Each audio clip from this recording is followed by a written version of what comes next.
Selamat pagi, selamat siang, selamat sore, dan selamat malam kapanpun kalian menonton video ini. Jika terjadi kasus pembunuhan, maka kepolisian harus cepat-cepat melakukan penyelidikan untuk mencari siapa pelaku pembunuhan dan apa motifnya. Dan kalau kalian pernah tahu kasus-kasus pembunuhan yang tidak diketahui siapa pelakunya, biasanya itu disebabkan karena kurangnya bukti yang ditemukan oleh kepolisian. Dan di video kali ini aku akan membahas kasus-kasus pembunuhan yang tidak sengaja terungkap siapa pelakunya karena hal-hal yang tidak terduga. So, langsung aja kita dengarkan ceritanya sama-sama.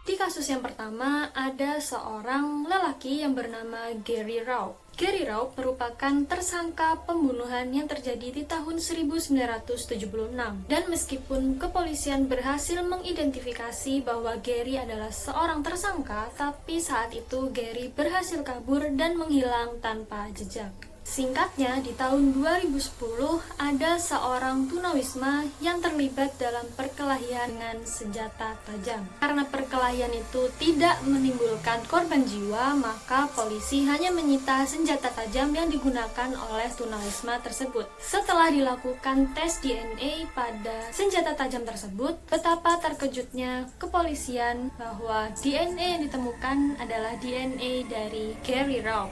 Di mana Gary Raup, kalau kalian ingat, adalah seorang tersangka pembunuhan di tahun 1976.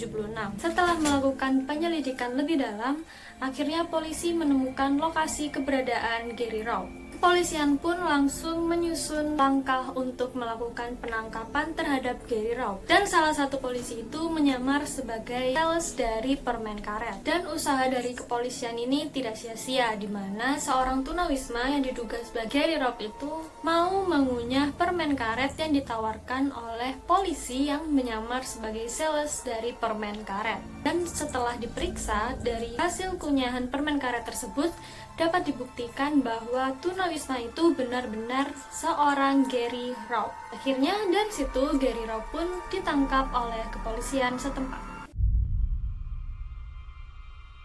Kasus selanjutnya terjadi di tahun 2003, di mana seorang pengusaha yang berasal dari India dan menetap di London bernama Amarjit Chauhan beserta anak dan istrinya dilaporkan menghilang, dan ternyata mereka bertiga dibunuh oleh kenalannya Amarjit yang bernama Kenneth Reagan. Kabarnya sebelum pembunuhan itu terjadi, Amarjit dibawa ke kediaman dari Kenneth Reagan. Entah karena si Amarjit Chauhan ini curiga atau merasa ada perasaan yang gak enak, akhirnya Amarjit mencatat alamat rumah dari Kenneth Reagan. Dan setelah diam-diam mencatat alamat rumah tersebut, si Amarjit ini menyimpan kertas yang bertuliskan alamat Kenneth di kaos kakinya Amarjit. Dan benar aja bahwa Reagan menghabisi nyawa Chauhan dan juga keluarganya dibantu dengan teman-teman Reagan. Dan akhirnya mayatnya dibuang ke laut. Gak lama kemudian, kepolisian menemukan jasad dari Chauhan dan juga keluarganya yang dibuang di laut. Dan polisi menemukan informasi dari secari kertas yang ditemukan di kaos kakinya Chauhan dan menjadi salah satu bukti pembunuhan yang dilakukan oleh Kenneth Reagan. Akhirnya, Kenneth Reagan dan juga temannya didakwa pasal pembunuhan berencana. Kasus selanjutnya terjadi di India, di mana seorang istri bernama Swati bersama selingkuhannya yang bernama Rajesh telah membunuh suami dari Swati yang bernama Reddy.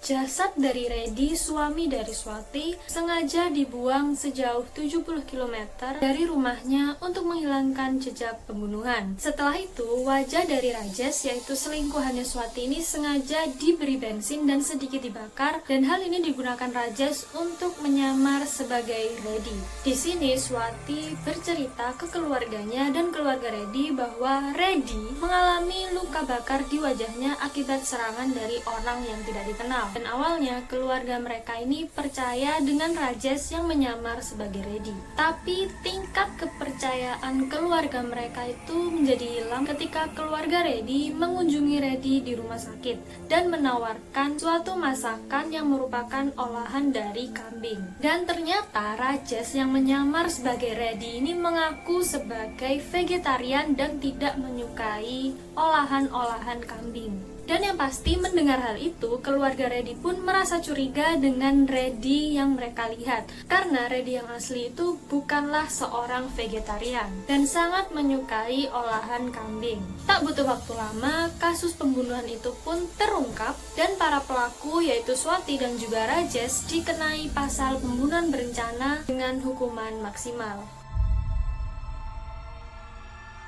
Dan ini adalah kasus yang terakhir, yaitu kasus di tahun 1971, di mana seorang pria bernama John List membunuh seluruh keluarganya dikarenakan ia menganggap keluarganya ini sudah menjauh dari hal-hal berbau spiritualitas. Setelah membunuh seluruh keluarganya, ia menulis surat pengakuan bahwa dia telah membunuh keluarga-keluarganya dan segera menghilang dalam waktu yang cukup lama. Nah, setelah itu di 20 tahun berikutnya ada sebuah stasiun TV yang mengangkat kembali kasus ini. Dan orang-orang yang ada di dalam acara TV ini mencoba untuk memperkirakan bagaimana wajah John List 20 tahun setelah kejadian 1971. Dan mereka pun mengaplikasikan perkiraan wajah John List dengan menggunakan tanah liat. Jadi mereka membentuk patung yang merupakan perkiraan bagaimana John List ketika dia tua. Dan tidak disangka-sangka bahwa percobaan itu berhasil, di mana ada seseorang yang mengaku sebagai tetangganya John List melaporkan bahwa ada seseorang yang sangat mirip dengan patung yang dibuat di acara TV tersebut. Setelah penyelidikan lebih dalam dan dilakukan tes DNA dan juga sidik jari, maka terbukti bahwa tetangga si penelpon atau si pelapor itu adalah John List yang sebenarnya. Dan saat itu ternyata John List sudah berubah nama sebagai Robert. Dan akhirnya John List pun ditangkap atas apa yang dia lakukan di tahun 1971. Dan itu tadi adalah sedikit cerita dari kasus-kasus pembunuhan yang terungkap karena hal-hal yang tidak terduga. Kalau kalian suka video ini, kalian bisa like video ini dan jangan lupa untuk subscribe channel aku biar aku bisa ceritain cerita-cerita seru untuk kalian semua. So, dah!